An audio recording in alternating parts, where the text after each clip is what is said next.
देखिए, अनैतिक तरीके से एक चुनी हुई सरकार को गिरा के एक दूसरी सरकार बनाई गई है।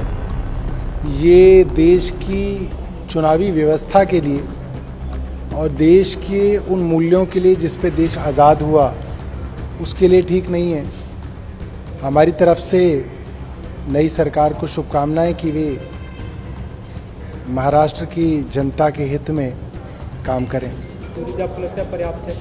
देखिए, 2015 से ये मामला दिल्ली विधानसभा और केंद्र सरकार के बीच में चल रहा है, जिसमें विधायकों की सैलरी को 12,000 से बढ़ा के अब फाइनली जो है 30,000 किया गया है और केंद्र सरकार ने इसके ऊपर अपनी रजामंदी दी है पहले।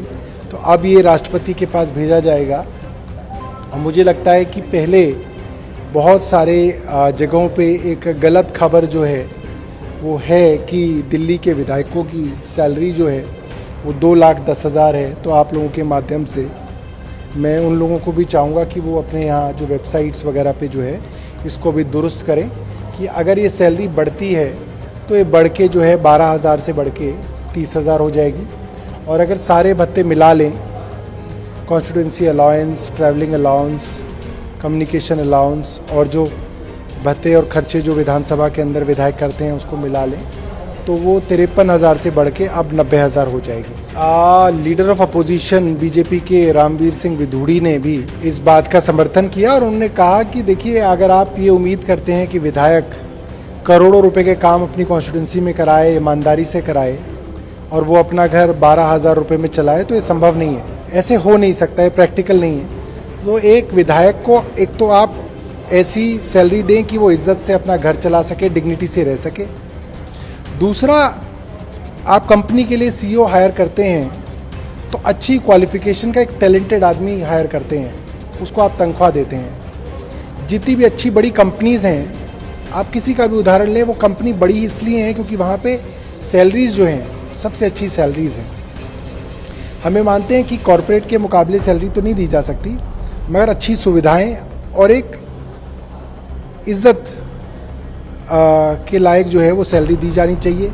डेटा ऑपरेटर्स की ज़रूरत अब ज़्यादा दिल्ली में पड़ती है क्योंकि ज़्यादातर सरकार के काम ऑनलाइन हो गए हैं, जिसके लिए स्कैनिंग करके फॉर्म फिलअप करने पड़ते हैं। विधायकों के कार्यालय में सैकड़ों लोग इन कामों के लिए आते हैं, तो डेटा ऑपरेटर्स जो हैं, डेटा एंट्री ऑपरेटर जो हैं, उसकी संख्या 4 करने की बात भी जो है आम आदमी पार्टी और भाजपा के विधायक दोनों ने की है और हमें उम्मीद है कि ये होगा।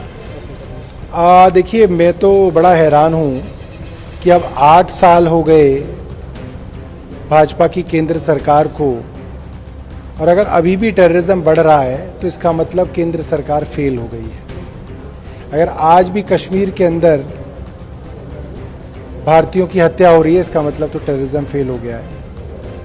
शिवराज सिंह चौहान को जनता ने मैंडेट नहीं दिया था, जनता ने उनको चुनाव में हरा कर भेजा था। वे गड़बड़ी कर कांग्रेस के विधायकों को खरीद कर सरकार बना पाए हैं और मुझे लगता है कि क्योंकि वो इस तरीके से बैसाखी की एक सरकार पे चल रहे हैं तो उनके मन में डर है कि जनता उन्हें चाहती नहीं है, वे ज़बरदस्ती मैंडेट लेके बैठे हैं।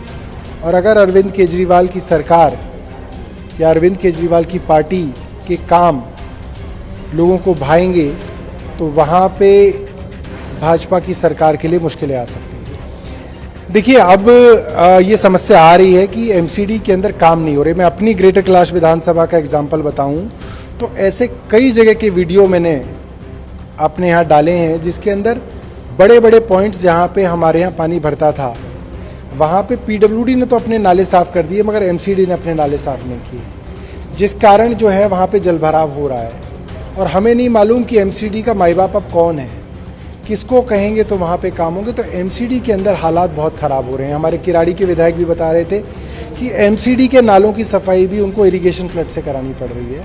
तो ये समस्या जो है ये एमसीडी में देखने में आ रही है कि इस बार कॉलोनीज़ के अंदर के जितने भी इंटरनल ड्रेन्स हैं वहाँ पे कोई नालों की सफाई नहीं हुई क्योंकि एमसीडी ने कुछ जो है डिसिल्टिंग के लिए इस बार नहीं किया है। देखिए, हायर एजुकेशन और टेक्निकल एजुकेशन ऐसे डिपार्टमेंट है जिसको हमेशा से सैक्रोसैंक्ट माना जाता है। मतलब ये किसी भी देश, समाज, राज्य की तरक्की के लिए सबसे ज़्यादा ज़रूरी होते हैं। और देखा जा रहा है कि इन डिपार्टमेंट्स को डिस्टर्ब करने के लिए केंद्र सरकार लगातार यहाँ पे ट्रांसफ़र करती है। मैं एक एग्जांपल के तौर पे अगर आपको बताऊं, टेक्निकल एजुकेशन डिपार्टमेंट के जो प्रिंसिपल सेक्रेटरी हैं वो पिछले 4 साल में, मतलब जून 2018 से जून 2022 तक में 9 बार बदले जा चुके हैं। आप सोचिए, 9 बार किसी डिपार्टमेंट का हेड 4 साल में बदला जा चुका है।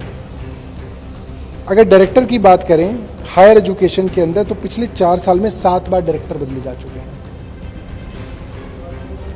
इसी तरीके से हायर एजुकेशन डिपार्टमेंट के अंदर डायरेक्टर पिछले 4 साल में 7 बार बदले जा चुके हैं और प्रिंसिपल सेक्रेटरी 5 बार बदले जा चुके हैं। कोई भी प्रिंसिपल सेक्रेटरी और डायरेक्टर लेवल पे आदमी अगर आता है, अफसर आता है, तो कम से कम उसको 6 महीने तो ये जानने में लग जाते हैं कि उस डिपार्टमेंट की प्रायोरिटीज़ क्या हैं, उसको ये काम कैसे कराना है, उसका आगे विजन क्या है, कैसे इस काम को आगे बढ़ाना है। और इतने दिनों के अंदर केंद्र सरकार यहाँ के हेड ऑफ द डिपार्टमेंट को बदल देती है। हमारा ये मानना है कि जानबूझ के ताश के पत्तों की तरह जो ये फेंटना है अफसरों को, ये इसलिए किया जा रहा है ताकि दिल्ली के अंदर एजुकेशन सेक्टर जो है उसको हाशिए पे रखा जाए और दिल्ली सरकार की एजुकेशन की जितनी भी अभी तक जो वाहवाही हुई है उसको किसी तरह से रोका जाए। अभी जब नयल जी ने एक पदभार ग्रहण किया, उसके कुछ दिन बाद उन्होंने करीब 40 अधिकारियों के साथ ट्रांसफर की, तब भी सवाल उठे थे। आपको लगता है कि ये जो सवाल है कहीं ना कहीं, देखिए, ये बड़ी हैरानी की बात है। मकसद ये है कि सर्विसेज को दिल्ली सरकार के अधीन, एलजी साहब ने जैसे आलू गोभी होती है ना, इस तरह से अफसरों के ट्रांसफ़र करे। उन्होंने चीफ मिनिस्टर साहब के डिप्टी सेक्रेटरी का ट्रांसफ़र कर दिया, डिप्टी चीफ मिनिस्टर के सेक्रेटरी का ट्रांसफ़र कर दिया, बड़े बड़े अफसर जो बड़े अच्छे काम कर रहे थे अपने अपने डिपार्टमेंट्स में उनका ट्रांसफ़र कर दिया। तो ये काफ़ी हैरानी की बात है कि एलजी साहब बिना चुनी हुई सरकार को कॉन्फिडेंस में लिए अपनी मर्जी से जो है इस तरह से ट्रांसफ़र कर रहे हैं, जो बहुत जो है दुर्भाग्यपूर्ण भी है।